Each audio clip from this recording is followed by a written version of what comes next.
Hello students, एक बार फिर से आप लोगों का स्वागत है आपके अपने चैनल मिश्रा एजुकेशन सेंटर पर। और जैसा कि आप सभी को पता है कि हम अपनी जो क्लास 10th की जो मैथ्स की जो तैयारी है वो कर रहे हैं। और उसमें हम चैप्टर 5 कर रहे थे, चैप्टर नंबर 5 अर्थमेटिक प्रोग्रेशन। और उसके 5.2 चल रहा था। ठीक है। उसके कुछ क्वेश्चन मैं करा चुका हूँ। ठीक है, आज क्वेश्चन नंबर 6 से स्टार्ट करेंगे। ठीक है। और क्वेश्चन नंबर 6 जो है इम्पोर्टेंट क्वेश्चन है। तो आज देखते हैं कि कैसे करना है, क्वेश्चन नंबर 6 कैसे करेंगे। और इसके आगे भी क्वेश्चन कराने वाले हैं हम। तो चलिए देखते हैं क्वेश्चन नंबर 6 को कैसे करेंगे।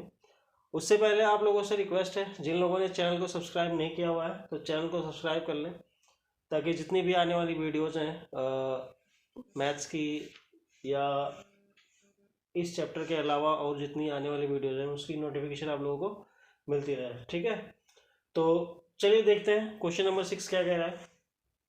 अच्छा, ये जो क्वेश्चन है आपकी अभी एनसीईआरटी की जो बुक है उससे करा रहा हूँ मैं। ठीक है। तो कुछ एक्स्ट्रा क्वेश्चन भी इस पे कराऊंगा मैं, लेकिन पहले हम क्या करेंगे, एनसीईआरटी की जो बुक है उसको कंप्लीट करेंगे। तो चलिए अब देखते हैं कि क्वेश्चन नंबर 6 क्या कह रहा है। आपसे कह रहे हैं कि check whether -150 is a term of this AP। ठीक है।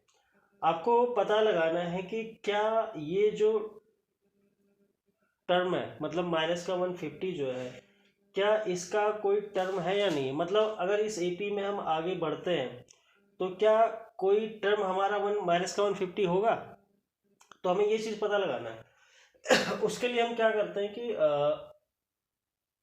इसका हम क्या करते हैं कि nth टर्म निकालते हैं। ठीक है। nth टर्म निकालेंगे।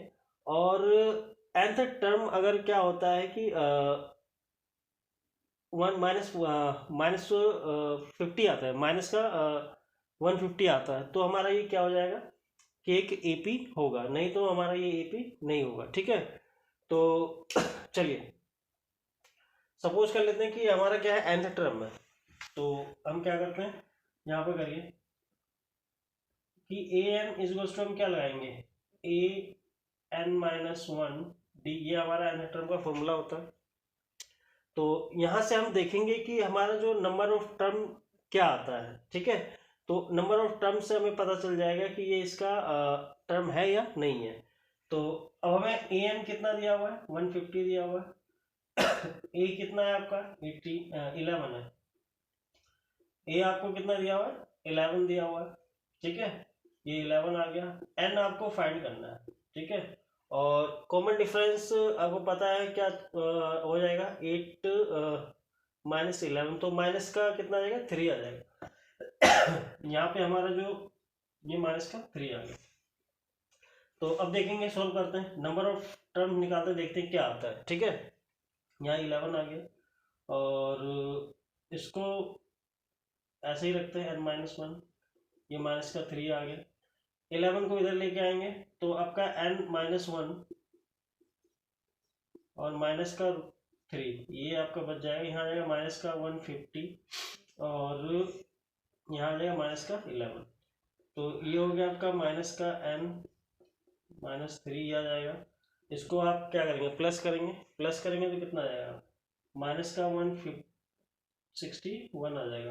एक सेकेंड, इसको अगर आप ऐड करते हैं, क्योंकि माइनस माइनस क्या आ जाएगा, प्लस हो जाएगा, तो माइनस का 161 आ जाएगा। ठीक है। तो अब यहाँ से देखते हैं एन क्या आता है हमारा, n-1, 3 इसके डिवाइड में चला जाएगा, 61 डिवाइड बाय माइनस का 3, माइनस से माइनस ये कैंसिल हो जाएगा। तो इसको डिवाइड कीजिए, कितना आ रहा है, तो 3 5 ज़ा नहीं डिवाइड होगा ये आपका, ये 3 से आपका डिवाइड नहीं होगा। दैट मीन्स ये ऐसा आ जाएगा। देखिए ये आ गया माइनस का 161 माइनस का डिवाइड बाय माइनस का 3, माइनस से माइनस तो कैंसिल होगा। ठीक है। अब इसको अगर हम डिवाइड करते हैं तो 3 5 ज़ा 15, 11 बचेगा, कटेगा नहीं। That means number of terms जो है कुछ इस तरीके से आ रहा है, +1 हो जाएगा, मतलब फ्रैक्शन में आ जाएगा। तो इससे हमें ये पता चलता है कि अगर आप एलसीएम लेंगे 3 आ जाएगा, यहाँ पे 3 हो गया।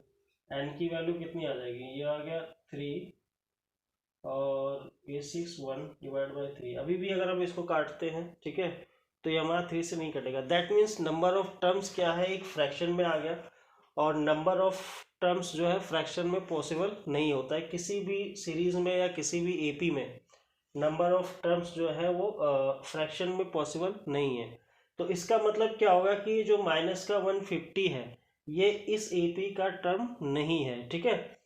तो इससे हमें प्रूव हो जाता है हमारा कि ये क्या नाम है, इस एपी का टर्म नहीं है, 150 इसका टर्म नहीं है, ठीक है। तो हम क्या करेंगे, इसको नो लिख देंगे बस, ठीक है। ये इसका सॉल्यूशन हो जाएगा। तो उम्मीद है आपको समझ में आ गया होगा कि कैसे करना है इसको। चलिए अब आगे करते हैं क्वेश्चन। नेक्स्ट क्वेश्चन क्या कहता है, तो चलिए देखते हैं क्वेश्चन नंबर 7 क्या कह रहा है हमसे, ठीक है। क्वेश्चन नंबर 7 कह रहा है कि find the 31st term of an AP whose 11th term is 38 and 16th term is 73, ठीक है।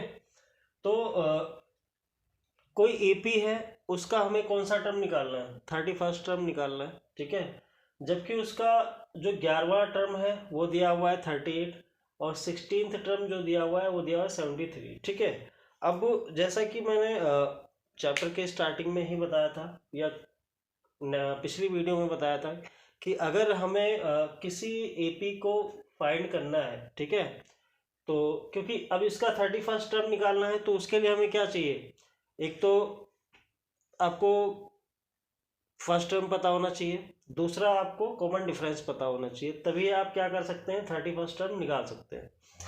तो अब फर्स्ट टर्म और कॉमन डिफरेंस किस तरीके से निकालेंगे, ठीक है। तो जो हमें क्या क्या दिया हुआ, देखिए आपको दो चीज़ें दी हुई हैं, उनको हम क्या करेंगे, यूज़ करेंगे, और वहाँ से हम क्या करेंगे, फर्स्ट टर्म और कॉमन डिफरेंस को निकालेंगे। तो जैसे कि आपको दिया हुआ है कि A11 कितना दिया हुआ है, 38 दिया हुआ है। अब A11 का मतलब क्या हुआ कि अगर हम यहाँ पे an का फॉर्मूला लगाते हैं तो हमारा बनेगा a प्लस 10d, कितना दिया हुआ है, 38 हो गया, ठीक है, ये दिया हुआ। इसका मतलब क्या होगा, ये इक्वेशन नंबर फर्स्ट हो गई, ठीक है। ऐसे ही अगर हम देखें कि 16th टर्म दिया हुआ है, A16 कितना दिया हुआ है, A16 आपको दिया हुआ है, वो दिया हुआ है 73 दिया हुआ है। तो यहाँ से अगर हम A16 का फॉर्मूला लगाएंगे दैट मीन्स AN का फॉर्मूला लगाएंगे, तो AN का फॉर्मूला लगाएंगे तो A+15D बन जाएगा इक्वल्स टू 73। ये इक्वेशन हो गया सेकंड, ठीक है। अब इन दोनों इक्वेशंस को हम सॉल्व करके क्या करेंगे, हम अपना फर्स्ट टर्म और कॉमन डिफरेंस आराम से निकाल सकते हैं, ठीक है। तो अब देखिए, अब इसको सॉल्व करते हैं, यहाँ लिखो on solving first and second. First and second को सॉल्व करेंगे तो फर्स्ट इक्वेशन आपको क्या दी हुई है, A+10D इक्वल्स टू 38, ये दिया हुआ है। और सेकंड इक्वेशन दी हुई है हमें A+15D इक्वल्स टू 73, ये दिया हुआ है। दोनों इक्वेशन हमें दी हुई हैं। ये हम क्या करते हैं, इन दोनों इक्वेशन को क्या करते हैं, सब्ट्रैक्ट कर देते हैं। जब हम सब्ट्रैक्ट करेंगे तो क्या हो जाएगा कि हमारे साइन जो है चेंज हो जाएंगे, माइनस का मतलब ये लीनियर इक्वेशन बन गई आपकी। और लीनियर इक्वेशन का जो चैप्टर हम कर चुके हैं और कैसे सॉल्व करना है इक्वेशन को आपको पता है, माइनस कर देंगे दोनों इक्वेशन को। तो यहाँ आपका क्या बचेगा, यहाँ माइनस का 5D बच जाएगा, इसको माइनस करेंगे तो 13 - 8, ये 5 बच जाएगा, और यहाँ 6 - 3 बच जाएगा, ये भी माइनस का बचेगा, माइनस से माइनस कैंसिल हो गया। तो D इक्वल्स टू कितना आ गया आपका 35 डिवाइड बाय 5, तो इसको काटेंगे कितना आएगा, 7 आ जाएगा। अब हमें कॉमन डिफरेंस हमें क्या है, मिल चुका है, ठीक है। अब हम क्या करेंगे, फर्स्ट टर्म निकालेंगे। तो किसी भी इक्वेशन में हम क्या करेंगे, कॉमन डिफरेंस की वैल्यू को पुट कर देंगे। जैसे फर्स्ट इक्वेशन में पुट कर देते हैं, क्योंकि फर्स्ट इक्वेशन हमें क्या दी हुई है, A+10D इक्वल्स टू कितना दिया हुआ है, 38 दिया हुआ है। और तो यहाँ से हम क्या करेंगे, ये तो हमें निकालना है, ये हो जाएगा 10, और कॉमन डिफरेंस कितना आ गया 7 इज टू कितना आ गया 38।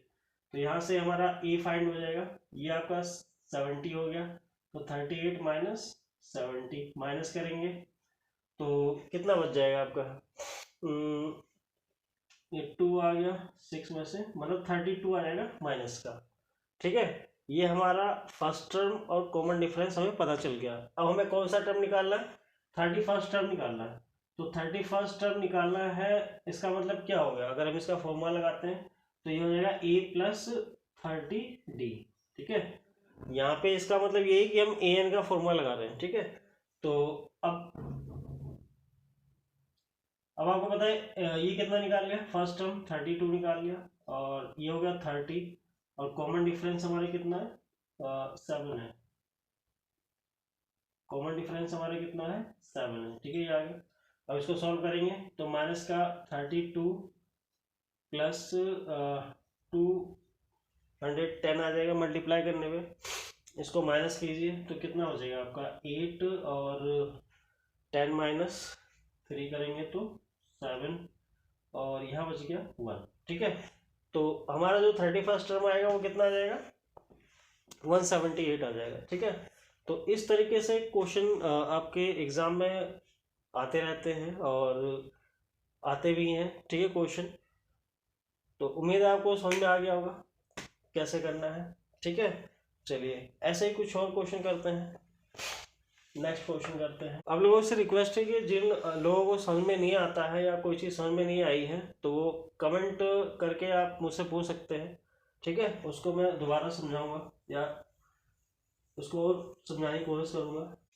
चलिए एक और इम्पोर्टेंट क्वेश्चन है। ठीक है, क्वेश्चन नंबर 8 करते हैं, किस तरीके से होगा वो देखते हैं। तो क्वेश्चन नंबर 8 क्या कह रहा है, कहता है an A P consist of 50 terms. ठीक है, कोई ए पी है, ठीक है, जिसमें कितने टोटल कितने टर्म है 50 टर्म्स हैं। ठीक है, of which third term is 12। ठीक है, थर्ड टर्म दिया हुआ है, एंड लास्ट टर्म इज 106। ठीक है, दो चीज़ें दी हुई है आपको, एक तो थर्ड टर्म दिया हुआ है और बिल्कुल एंड का टर्म जो है लास्ट टर्म जो दिया हुआ है वो क्या दिया हुआ है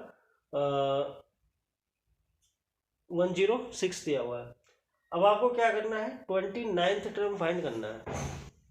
तो जैसा कि इससे पहले वाले क्वेश्चन में हमने देखा कि अगर हमें 31st टर्म निकालना है तो हमें ए और डी की जरूरत थी। ठीक है, तो ऐसे ही यहाँ पे भी हमें किस चीज़ की ज़रूरत पड़ेगी, ए और डी की ज़रूरत पड़ेगी अगर हमें 29th टर्म निकालना है तो। ठीक है, तो वो चीज़ कहाँ से फाइंड करेंगे, अब जो हमें ये दिया हुआ है लास्ट टर्म और ये दिया हुआ है, देखो अब इसका मतलब क्या हो गया, देखिए एक तो आपको दिया हुआ है कि थर्ड टर्म दिया हुआ है, मतलब A3 दिया हुआ है, A3 कितना दिया हुआ है 12 दिया हुआ है। तो अब अगर हम A3 का फॉर्मूला लगाते हैं तो क्या बनेगा formula, A plus 2D is to 12। ये इक्वेशन हो गई आपकी फर्स्ट। ठीक है, अब क्वेश्चन में उसने बोला है कि टोटल कितने टर्म है 50 टर्म है, और लास्ट टर्म कितना दिया हुआ 106 दिया हुआ। दैट मीन्स जो 50th टर्म होगा वो कितना होगा 106 होगा, क्योंकि जो AP है उसमें टोटल कितने टर्म है 50 टर्म है। ठीक है, अब 50 टर्म है उसमें ये भी बोला है कि जो लास्ट टर्म है वो कितना 106 है। दैट मीन्स जो 50th टर्म होगा 50वां जो टर्म होगा वो कितना होगा 106 होगा। दैट मीन्स अगर हम देखें तो A50 जो होगा वो कितने के इक्वल होगा 106 के इक्वल होगा। ठीक है, तो यहाँ से भी हमें एक इक्वेशन मिल जाएगी जैसे पिछले क्वेश्चन में हमें मिली थी। ठीक है, तो यहाँ से एक इक्वेशन निकालेंगे तो यहाँ पे क्या बनेगा A प्लस 49D हो जाएगा इज टू कितना आएगा 106 आ जाएगा। ठीक है, ये इक्वेशन हो गई आपकी सेकंड। अब यहाँ से हम क्या करेंगे इन दोनों को सॉल्व करके A और D की वैल्यू निकालेंगे। ठीक है, तो यहाँ पे लिखिए ऑन सॉल्विंग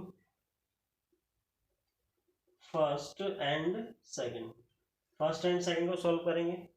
जब फर्स्ट एंड सेकंड को सॉल्व करो, जैसे फर्स्ट इक्वेशन दी हुई A plus 2D is to 12 है, और आपका जो सेकंड इक्वेशन है वो है A प्लस 49D 106 ये दिया हुआ। अब क्या करेंगे लीनियर इक्वेशन बन गई हमारी, हम इसको क्या करते हैं सब्ट्रैक्ट कर देते हैं। सब्ट्रैक्ट करोगे तो ये माइनस और ये माइनस, ये कैंसिल हो गया, आपका कितना बच गया यहाँ पे 47। अगर 49 में से करेंगे माइनस करेंगे तो 47 आएगा, माइनस का डी आ जाएगा। और यहाँ पे आप माइनस करेंगे तो कितना आएगा ये यहाँ 4 आ जाएगा और यहाँ आ जाएगा आपका 9, 94 आ गया माइनस का, माइनस से माइनस कैंसिल हो गया। ठीक है, तो अब कॉमन डिफरेंस क्या बनेगा हमारा, देखिए 94 डिवाइड बाय 47 ये दिया हुआ, तो आई थिंक 2 टाइम्स चला जाएगा, ये 2 टाइम्स करेंगे तो ये कट जाएगा। दैट मीन्स कॉमन डिफरेंस कितना आ गया 2 आ गया। अब फर्स्ट टर्म निकालना है तो पहले इक्वेशन में पुट कर दीजिए।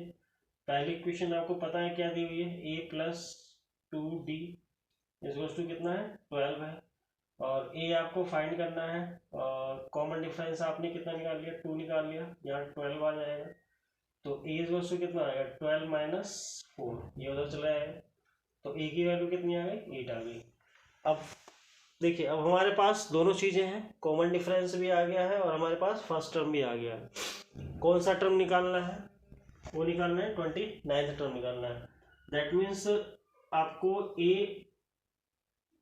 29 निकालना है, तो उसका फॉर्मूला क्या होगा a प्लस 28 डी हो जाएगा, ये आ गया। तो a कितना है आपका 8 आ गया, और 28 कॉमन डिफरेंस कितना है वो आ गया आपका 2 आ गया, तो ये 2 है। इसको चलिए सॉल्व कीजिए, कितना हो गया 56 हो जाएगा, प्लस करेंगे तो कितना हो जाएगा 64। दैट मीन्स इस AP का जो 29th टर्म होगा वो कितना होगा 64 होगा। तो उम्मीद है आप लोगों को समझ में आया होगा क्वेश्चन। ठीक है, और आज इस वीडियो को यहीं ख़त्म करते हैं। नेक्स्ट वीडियो में इसी एक्सरसाइज के कुछ और क्वेश्चंस लेके आएंगे। ठीक है, और अब जो क्वेश्चंस आने वाले हैं सारे इंपॉर्टेंट क्वेश्चन हैं। ठीक है, इसलिए जितनी भी वीडियो हैं उनको ध्यान से देखें और प्रैक्टिस करें। ठीक है, तो और हाँ, चैनल को सब्सक्राइब जरूर करें और वीडियो को भी शेयर करें ज़्यादा से ज़्यादा, ताकि और स्टूडेंट्स को भी फ़ायदा हो सके। तब तक के लिए थैंक यू। नेक्स्ट वीडियो में दोबारा मिलते हैं।